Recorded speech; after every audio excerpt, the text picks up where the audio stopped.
Sasa huyu kasoma HR ngazi ya degree, lakini kulingana na changamoto sio ya Tanzania tu, duniani kote ajira limekuwa ni tatizo kubwa.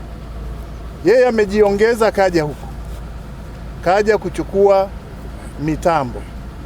Akitoka hapa, na nimeambiwa, mnaona sasa sisi tuna dhahabu tumeikalia, hatujui kwamba chuo kiko hapa, watu wanatoka Eritrea, wanatoka South Sudani na nchi zingine kuja kujifunza hapa. Kwa hiyo ni wito wangu kwamba vijana wa Kitanzania mjiongeze.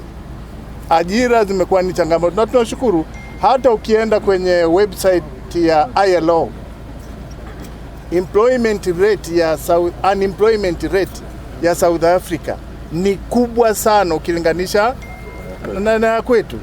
Kwa hiyo jitihada, ndio maana serikali ya Chama cha Mapinduzi inaongozwa na Dr. Samia Suluhu Hassan inafanya jitihada kuhakikisha kwamba vyuo hivi vinaimarishwa na vingine vinaanzishwa. Vyuo hivi vimeanzishwa vyuo 64 kwa wakati mmoja. Wito wangu kwa wazazi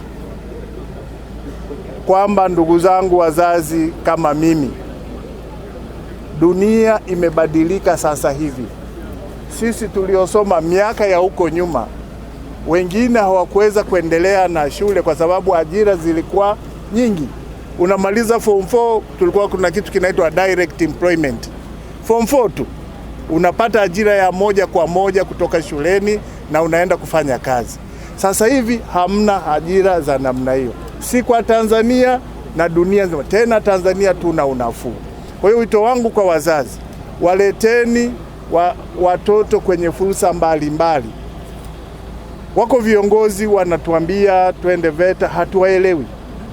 Aliyekuwa katibu mkuu wa Chama cha Mapinduzi, sasa hivi waziri wa kilimo, amekwenda VETA kujifunza habari ya welding. Waziri mkuu mstaafu Majaliwa aliwahi kutoa wito kwamba jamani, twendeni VETA. Tulichukue hili jambo kwa userious mkubwa.